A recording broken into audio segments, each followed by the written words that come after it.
Ukraine రాజధాని Kyiv లక్ష్యంగా Russia మరోసారి పెద్ద సంఖ్యలో క్షిపణుల డ్రోన్లను ప్రయోగించింది. అయితే శనివారం అర్ధరాత్రి నుంచి ఆదివారం ఉదయం వరకు కొనసాగిన దాడుల్లో భారీ నష్టం వాటిల్లింది. కీవ్తో పాటు జపోరిజియా ప్రాంతాల్లో జరిగిన విధ్వంసంతో 12 ఏళ్ల బాలిక సహా 4 చనిపోగా 42 మంది తీవ్రంగా గాయపడ్డారని అధికారులు చెప్పారు. ఈ దాడిని పౌరులపై జరుగుతున్న యుద్ధంగా ఉక్రెయిన్ అధ్యక్షుడు జెలెన్స్కీ ప్రకటించారు.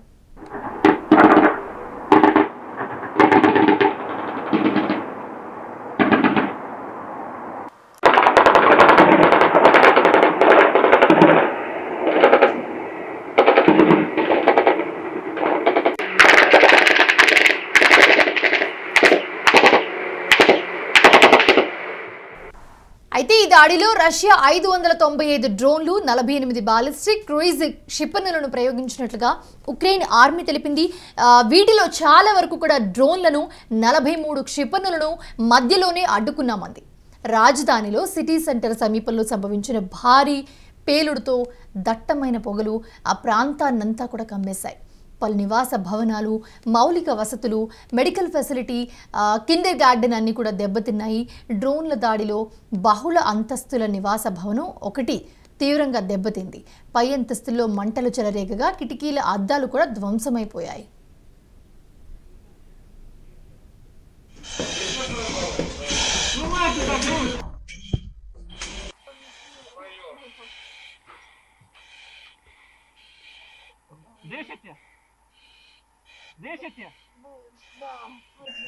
Я прохватил голову.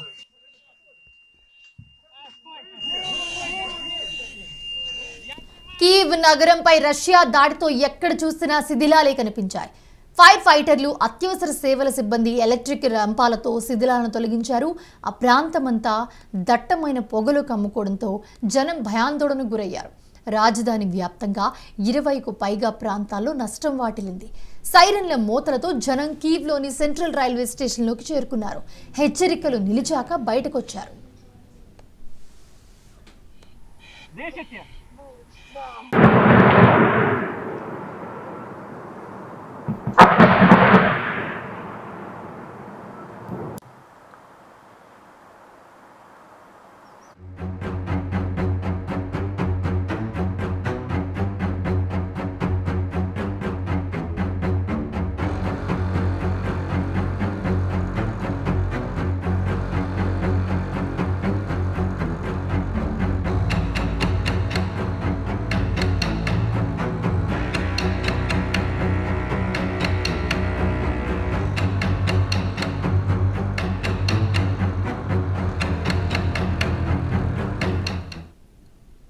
అయితే మరోవైపు ఉక్రెయిన్పై రష్యా దాడుల నేపథ్యంలో ఆదివారం తెల్లవారుజామున పొరుగునున్న పోలాండ్ తన సైన్యాన్ని అప్రమత్తం చేసిన వెంటనే యుద్ధ విమానాలను సరిహద్దుల్లో మోహరించి ఉంచింది ముందుగానే.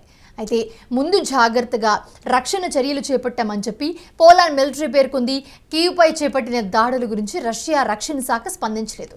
కానీ శనివారం రాత్రి నుంచి ఉక్రెయిన్ ఆర్మీ ప్రయోగించిన 41 డ్రోన్లను తమ గగనతల రక్షణ వ్యవస్థలు కూల్చేశాయని రష్యా తెలిపింది. ఇక అమెరికాతో భారీ ఆయుధ కొనుగోలు ఒప్పందం కుదుర్చుకున్నట్లుగా కూడా ఉక్రెయిన్ అధ్యక్షుడు జెలెన్స్కీ శనివారం ప్రకటించిన నేపథ్యంలో ఈ దాడులు జరపడం సంచలనం రేపుతోంది. ఈ ప్యాకేజీలో అమెరికా నుంచి ఉక్రెయిన్ $90 బిలియన్ విలువైన ఆయుధాలను కొనుగోలు చేయడం, ఉక్రెయిన్ తయారీ క్షిపణులను అమెరికా నేరుగా కొనుగోలు చేయడం ఉన్నాయి. అయితే మొత్తం కూడా మరోసారి దీనికి కారణమైందని చెప్పుకోవచ్చు. ఉక్రెయిన్పై రష్యా భీకర దాడి దృశ్యాలు మీరు స్క్రీన్ మీద చూస్తూ ఉన్నారు.